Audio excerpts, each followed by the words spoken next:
Naglibog ba ka kung unsa nga tour inyong kuhaon sa El Nido? Ayaw ka balaka kay tabangan tamo. Karon, I will give you an idea on what are the options you can choose to make your El Nido tours more convenient, practical, and enjoyable. El Nido is all about island hopping and beaches. Beautiful lagoons, pristine islands, stunning limestones are the things you can expect, and this best describe their town. And you can only do this by hopping on a boat. Maong tara, ubanta sa among laag.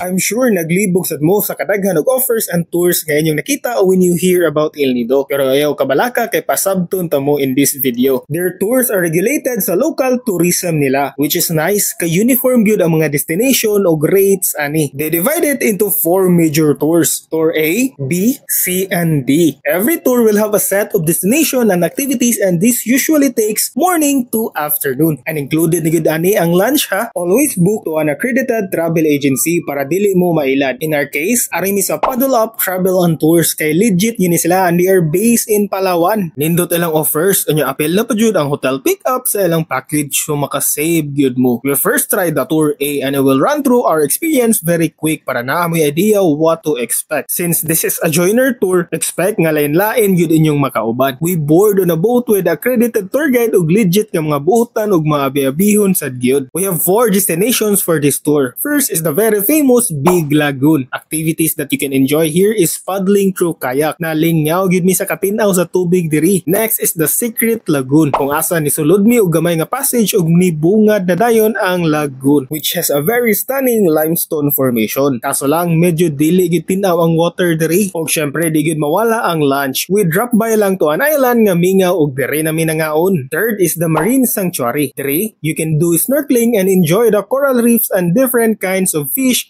underwater. Fourth is the 7 Commando Beach. Diri na gyud mag-end ang tour og perfect sa chill hantod sunset kay taas og shoreline unya na pa jud daghan mo dula og volleyball diri. Nasa snack bar pero expect nga pricey gyud kayo mong if you're on a budget, bagbaw na lang gyud daan. Basically, Tour A sums up what El Nido is all about. Just summarize lang niya ang mga activities nga pwede diri. Mong this is the most saleable and recommended sa mga first time nga tourists.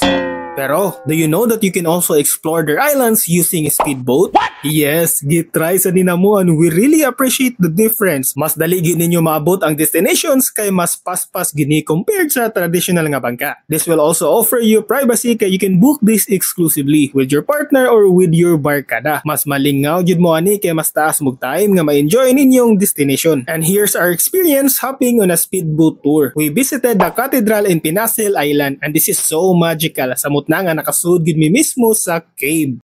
Nalingaw sa miog dagandagan diri sa Snake Island, which is also nice tungod ani ilang sandbar nga nagkonekta sa duha ka island. Pero diri gyud na kumpleto ang among El Nido trip kay nakabisita mi sa Intatula Island, which is rated as top 4 of the world's best beaches. Inya mingaw ug nasolo pa gyud namo ang kanindot diri. Na-witness sa sab namo ang kagwapa sa Cadlaw Lagoon, which is also very ideal and nice spot for kayaking. Mas preferred gini namo nga tour kay mas lingaw ug aesthetic pa jud kayo og feels. But syempre mas pricey gini siya. If you're interested to book this, i-PM na lang ninyo ang Paddle Up Travel and Tours for your inquiries. Maong ayaw na mo kalibog kung unsa nga tour ang inyong pilion. Para nako, bisan asa kay malingaw ra gyud mo kay significantly beaches ug limestone sa gyud inyong makita sa El Nido. Unda nakatabang ni nga video ha. Again, this is Clyde. See you in the next vlog. Bye-bye!